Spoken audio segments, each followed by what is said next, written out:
As the United States entered the war, the situation was grim.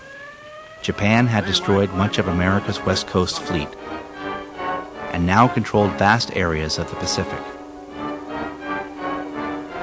In the North Atlantic, German submarines continued their deadly campaign against supply ships bound for Great Britain.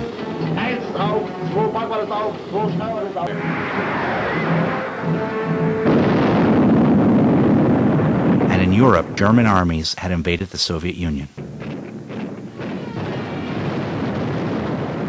Winston Churchill, the Prime Minister of England, America's strongest ally, traveled to Washington to meet with Roosevelt. Together, they planned a strategy to combat the Axis powers.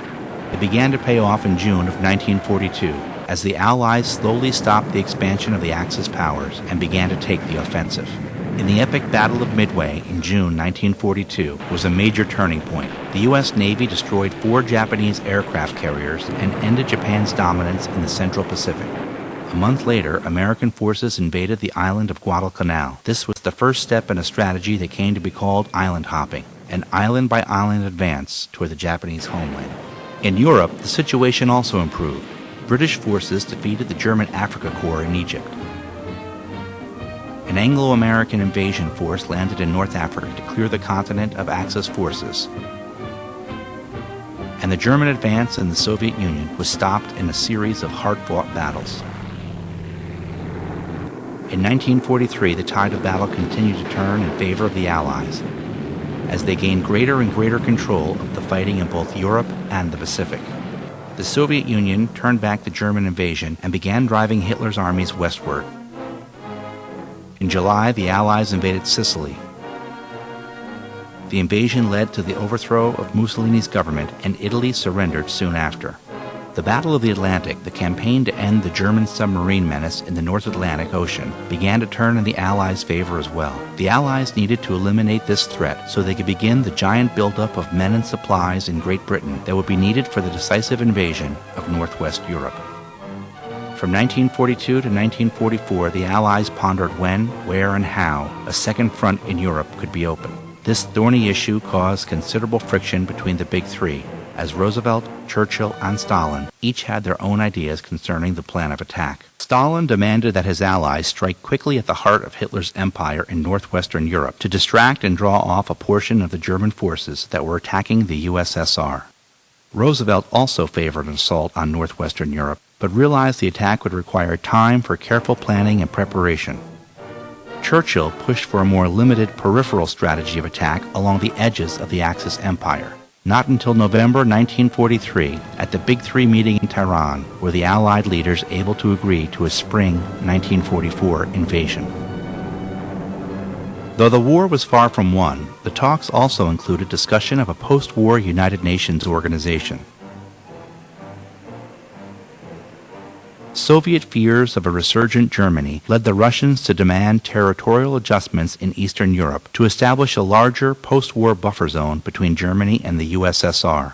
The Allies also agreed that they would accept nothing less than an unconditional surrender from the Axis powers. As dawn broke on June 6, 1944, the largest amphibious invasion force in history massed in the waters of the English Channel. The long-awaited invasion of northwestern Europe, a second front, was underway. Codenamed Operation Overlord, the massive invasion had taken years to organize. Hundreds of thousands of men and millions of tons of weapons and equipment were transported across the Atlantic Ocean to Britain. The invasion force consisted chiefly of Americans, Britons, and Canadians. During the tense early hours of the assault, FDR monitored reports from the front. That evening, he delivered a statement to the American people. It took the form of a prayer, which he read on national radio. Almighty God, our sons, pride of our nation, this day have set upon a mighty endeavor, a struggle to preserve our republic, our religion, and our civilization, and to set free a suffering humanity. Lead them straight and true. Give strength to their arms, stoutness to their hearts, steadfastness in their faith. The Normandy invasion left Hitler's armies trapped in a vice. fighting an expanding Anglo-American Canadian force in the west and the Soviets' Red Army in the east. The Allies began to tighten the vice. By 1945, time was running out for the German and Japanese forces. The year before, the Allied forces had pushed deep into Japan's Pacific Empire. By autumn of 1944, the liberation of the Philippines was underway, and American bombers had begun a devastating firebombing campaign against Japanese cities from bases in the Marianas. In some of the bloodiest fighting of the war, Marines landed on the island of Iwo Jima, midway between the Marianas and Tokyo. America was now in a position to begin the endgame in the war against Japan and Germany. Franklin Roosevelt lived long enough to know that victory was assured.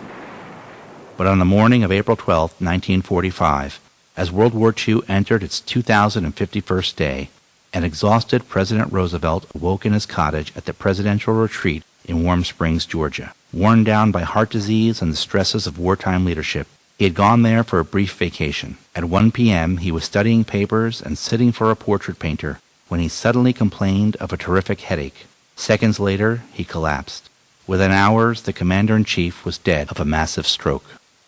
Less than a month later, Hitler committed suicide in his Berlin bunker. And on May 8, 1945, Germany surrendered to the Allies. 4 months later, on September 2nd, after suffering atomic bomb strikes on the cities of Hiroshima and Nagasaki, the war formally ended when Japan surrendered in a ceremony aboard the USS Missouri in Tokyo Bay. World War II, the most important and most terrible event of the 20th century, was over. But it profoundly changed global economic, political, and social relationships that continue to influence the world we live in today.